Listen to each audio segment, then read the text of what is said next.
All right, I went on Wikipedia to find out how big Egypt was, because as I was saying before, these plagues were huge. Now, if you compare the area of Egypt, it's 1 million square kilometers. Okay, so that's huge. To put it in a more a size that you can think of, it's 2 times the size of France. Okay, it's 3 times the size of Germany, and it's 4 times the size of the UK. Okay, that gives you an idea how big it is. If you have frogs all over France, piled 2 deep, I mean, think how many frogs that is. And no one in heaps. I love the way the Bible describes things, and they pile them up in heaps. Heaps! These were mountains. Like our snow. Oh, so, yeah. The Bible always comes out with words like that. It always amuses me that it's just sort of downplayed a little bit. But if you were there, this would not be a small thing. Okay, and Goshen, which is the place where the Israelites were living, they were sort of, if you're coming from the Middle East, Goshen was on the approach. It was sort of the on-ramp into Egypt. And it was a nice area, it was a fertile area. It was a good place to stop because you could grow crops and that. So the Israelites were doing very, very well there because they could look after themselves, they could feed themselves. And that's how they became plentiful, and that's why they end up into slavery, because Pharaoh goes, oh, look at the workforce over there. We'll just draw them in and make them our workforce. And because they were multiplying so much, they were scared of them, and they thought they might just actually assemble an army and take them over. So Goshen has a couple of names. It's called Kisum or Gisum. It's in the Hebrew. And good land, easy cultivate. Anyway, I thought you just throw those 2 facts in. There's no charge for it. And you can just put that in your base of knowledge. What was the purpose of these plagues? I mean, what was God doing? He was playing around with the Pharaoh, he was having fun. What was he trying to accomplish here? What was the purpose of these plagues?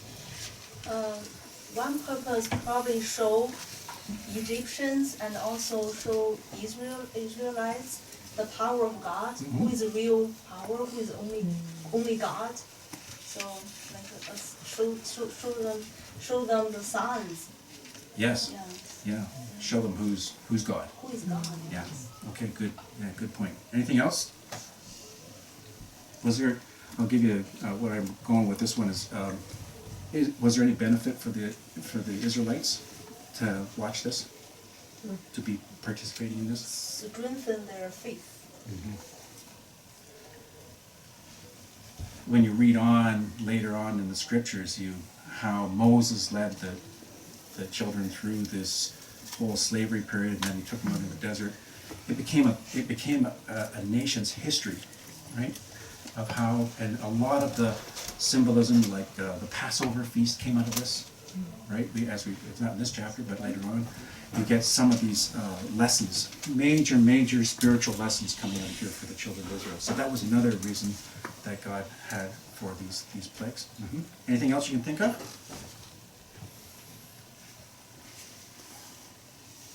I think God gives a chance to the Egyptians to try with them. Yeah. Right. He didn't just with a tornado, right? He didn't just wipe them right off the map and get it over with, right? He gave them some warnings, right? Many chances. Yeah. And look at Pharaoh, how he gave him lots of chances. The hardest guy, the most powerful guy in the known world at that time. He dealt with him 10 different times before he had to actually say, that's it. Okay. A merciful, compassionate God. Even though this stuff looks like it's nasty, and why are you pulling all these awful plagues? It's still, I gotta get your attention somehow, and I know you. Okay. It was suggested too that there was some punishment in here too. One of the references I took, that for 400 years of slavery, because they took over the nation of Israel, and God is a just God, so He also punishes the Egyptians for abusing them for 400 years too, because it was a very, very hard life. Another reason the plagues happened here was to demonstrate that the gods of the Egyptians were powerless. You can see that coming through when the magicians can't do anything, and Pharaoh is incapable of doing anything with Another purpose for the plagues. Pharaoh, right at the get-go, said, "Who is this God that maybe sure I get the quote right. Who is Yahweh that I should obey His voice to let Israel go?" You'll find that in Exodus 5 too, if you want to read that. I should obey him and let Israel go. I do not know the Lord, and I will not let Israel go. Okay, there's Pharaoh rebelling back and saying to Moses, "Who is this God? I'm the God." He's full, absolutely 120% full of pride. "I am the ruler of the universe here." And God answers it with plagues. "Oh yeah? You want to find out who's God?" You know, this is the kind of thing that the plagues kind of woke him up. Because look at how Pharaoh, he frequently softens through the whole situation, and then he hardens up. And then he hardens to the point where God has to deal with him harshly. But the plagues were there to soften him up and to kind of humiliate him some more, bring him down another notch. And he knew that he was losing, I'm sure, he knew that he was losing the battle with God by the time the plagues were over with. But then, we read later on that after the plagues were over, the Israelites are gone, they're out in the desert, he goes after them again, right at the Red Sea. Remember that? And so he never learned. He never learned. Okay. What are the lessons that we can learn from this? Okay, as we wrap this up. I would suggest to you there's two. One is the sovereignty of God, and that's why we went over the word sovereign. I wanted to make sure that you were trying to understand that. And the second one, the lesson, is our response to God. Okay, sovereignty of God and our response to God. What do you think of when we say God is sovereign? You can use this story, of the plagues, as your basis for your thoughts, or you can think of your own experience. You can think of other scriptures. You can just, take it from anywhere you want. What does it mean when we say God is sovereign? I think first, God is in full control. So if we follow God, we don't need to be afraid of many things. We don't need to afraid of attacks from other people, from Satan. We should be very confident. We have Almighty God to look over us. Mm-hmm. So we need to be confident. Right. Okay. And brave. Yeah, you can. There's a peace there, right? That you Yeah. know it's going to be okay. Is that what you're trying to? Yeah. Is that sort of what you're trying to say too? Right? Yeah. Confidence that it's going to be okay. It should be okay. Yeah. Yeah, okay. Good. Like the Israelites in the story.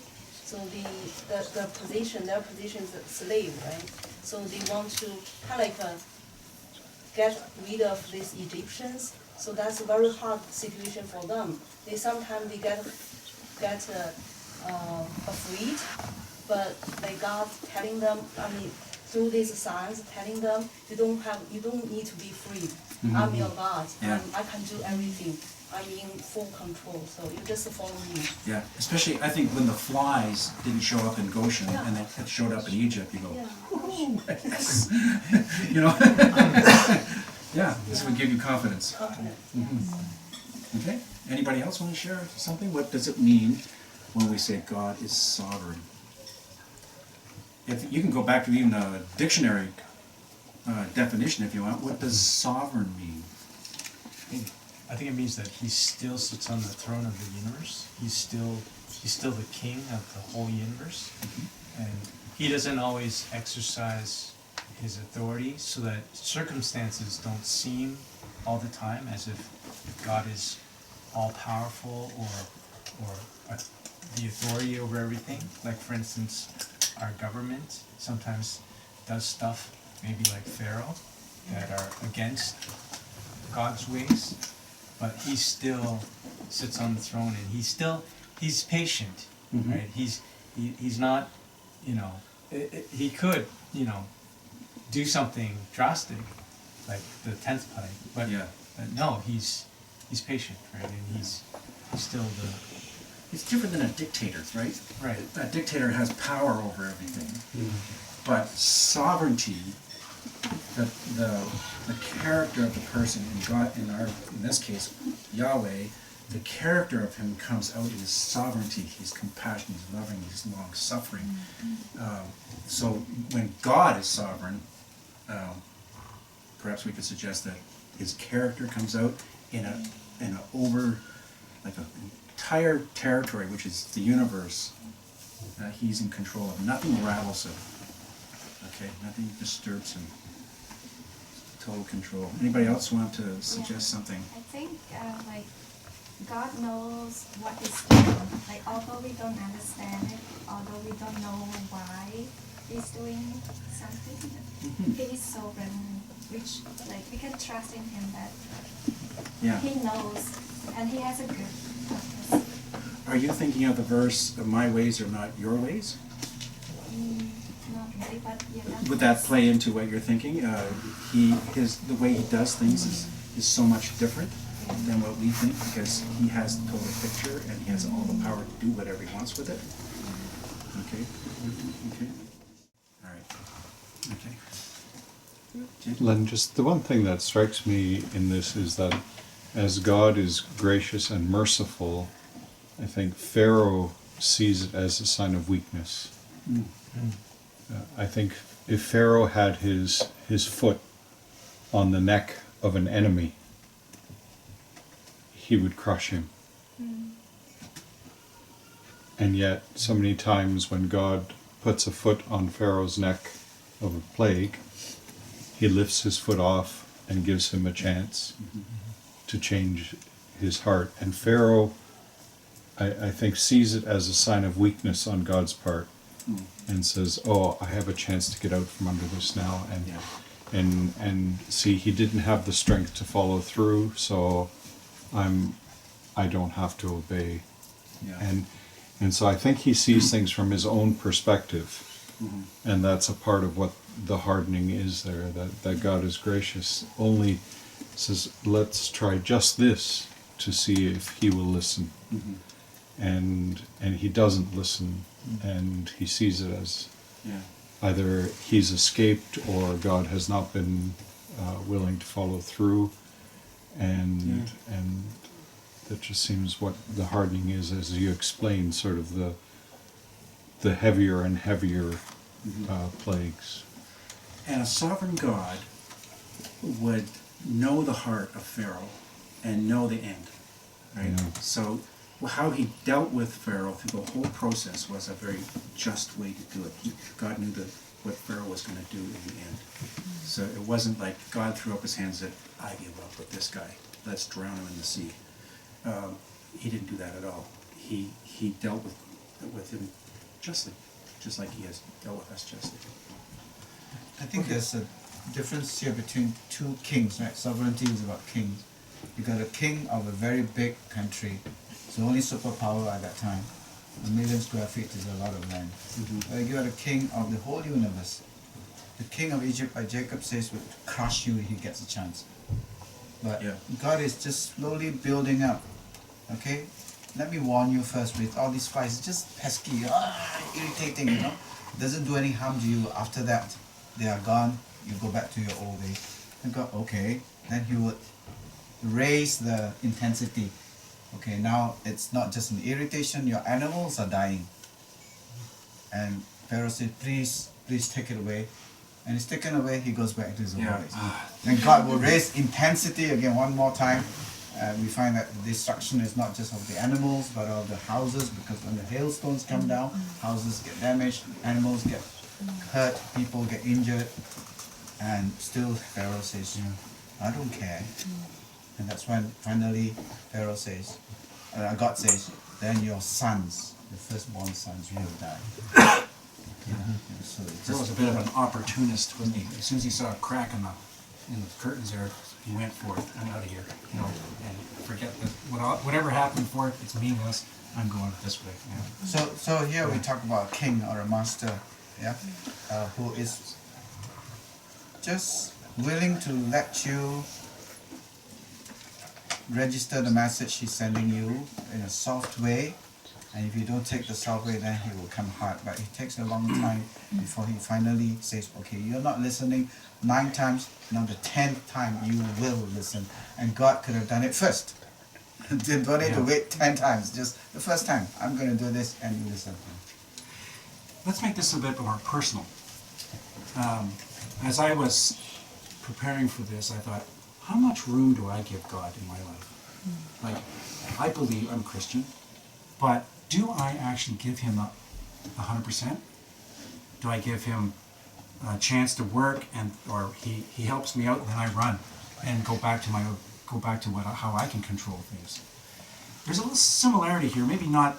We're not the rulers of the known world, but the principle is the same, right? How we let God do stuff and let him help us out, and then as soon as everything's okay, it's stabilized a little bit, then we go, thanks God, I can handle it from here.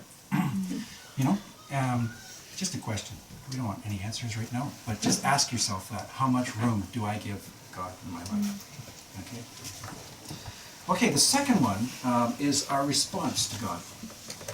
So for for people that are sitting here that don't understand or don't believe or haven't grasped the gospel yet, what is my response to the story, or what is the response to the claims of Christ? That's a big question to know where this goes. If you can accept it, you can get to know it, or you can walk away from it. But for those of us who believe, and most of us here are believers, I'm presuming. What is our response to God when he says, follow me? I'm in control. I'm sovereign. I'm compassionate. I'm loving. I'm merciful. What is our response going to be in our hearts? Are we going to, oh yeah, it's a nice story. Or are we going to say, I'm all in. Take me, take my life. There's there's a range of responses that we can have. We can be very minimal in our response. We can say, this is great. I love going to church. I love the music and all this kind of stuff. Or I can be at the next full range of the response and say, Lord, whatever you want, I am hanging on every word you say. Take me, I'm yours. I'll do anything. And even the part about suffering, the part I don't like to hear that word suffering, but I'll do it. That's what scares me in Christian. I don't want to suffer, but it's part of being a disciple of Jesus Christ is to suffer. So am I there? Just ask yourself those questions. I don't want any answers, but it's something to think about. Write it down and then ask every day. Ask that question to yourself as you do your quiet times, as you study. What's my response to God in this passage? What's my response to a situation like this? And ask the Lord to make you more Christ-like. Ask him to work in your life, correct the mistakes, and be confident that he is forgiving you all along the way. He loves you. He's not mad at you. He wants to help you in your life all the way along the way. Okay? I'm going to wrap it up there. Len, just when you mentioned response, if we look at this story of Pharaoh and God, there's really two responses to one, recognizing that God is all powerful. But then you have a choice too. Does that mean I'm afraid of him and I run from him? Or do I in the story see his mercy, his kindness, his patience, and do I then begin to trust him? Right? Because people would be very afraid of Pharaoh too. Right. They would recognize a certain amount of power that Pharaoh has, and they would be afraid of him. And so I think it's really important now a stronger ruler than Pharaoh shows up. Does that mean we should be even more afraid of him? Or does the story also teach us that he is a gentle, kind God who wants to give us an opportunity to trust him? And just when you write our response, we could read that story two different ways, that God is so terrible and holy and mighty that we would shy away from him? Or the children of Israel said, this is a God we will follow. And those are two very different responses to a show of power. Right. Yeah, thanks. Anything else you see here, Marianne? What strikes me is Moses and Aaron's obedience to God. I mean, the Lord used them and told them, go to Pharaoh and tell him exactly what I tell you. And they do it. And Pharaoh does not obey. They keep going back to God, and they go back to Pharaoh and they do exactly just as the Lord commanded them to do and say. So it's that implicit obedience that I see in the two of them. They didn't play their own agenda. Or, well, this is what the Lord said, but let's just soften it a little bit, or let's just harden it a little bit. They did everywhere. Here, it's peppered with the words, Aaron and Moses did exactly just as the Lord commanded them. So That's great. Beautiful example. Yeah. Obedience right to the letter. Yeah. But Moses had his jitters. He had his nervousness before, first, right? yes. Yeah. That's I can't speak. Okay, I'll give you Aaron. All right. Aaron, here I am, Lord, send him. Yeah. Okay. Anything else you want to share? Okay, sir. We wait for your instructions. I think I am very happy with this study tonight, because without planning with Len and with Matt chose the songs, he chose what he wanted to say. But I want to tie this up because I see it very nicely tied up. We began with singing a song of a man who says all is well. He lost his son, he lost his daughters, he lost all his wealth, and he says all is well. And then we get the response that Rachel just asked us. I was Buddhist myself before I became a Christian at 21. And when you are a Buddhist, or many gods in the world, you go to God and say, God, give me something. And when you get it, you say, thank you very much. I will worship you some more. But you forget and you go your own way and you do your own thing. And then you get into trouble again. You say, God, please come. And the gods I worship were like that. I come to them for something. And when they give me something, I say, thank you very much. And I forget about them for the rest of my life until I get trouble again and I go back. And then the difference with Horatio Spafford, who lost basically everything. And after having left everything, he didn't say, God, give me again all the wealth I had, all the houses I had. He just simply says, whatever happens, even though sorrow comes upon sorrow, I know that all is well, because my soul is when I die, my soul is with God and I have peace. And so the song begins, when peace like a river, when peace like a river attendeth my way. When peace gives me the comfort to be able to face the sorrows of the world. And that's the kind of joy that I have as a Christian. Because as a Buddhist, we were taught sorrow is an illusion because of how bad you are. So try and be good. Try and not think about it and meditate. You forget about the world, so the delusion goes away. Sorrow is not a delusion, all of us know. And I think like Horatio Spafford, to be able to say, I have a God who controls the whole universe. I don't just come to him for something and I forget about him and come back again like Pharaoh. But I live my whole life to him. I live my life because of him. And when I die, I go back to him. And that's why I have peace in this world. So the response can be the response of Pharaoh. When you need him, you go to him. When everything's over, you come back and do your own thing. Or Horatio Spafford says, whatever you give me, God, a lot or a little, I'm happy, I have peace. So that's our response.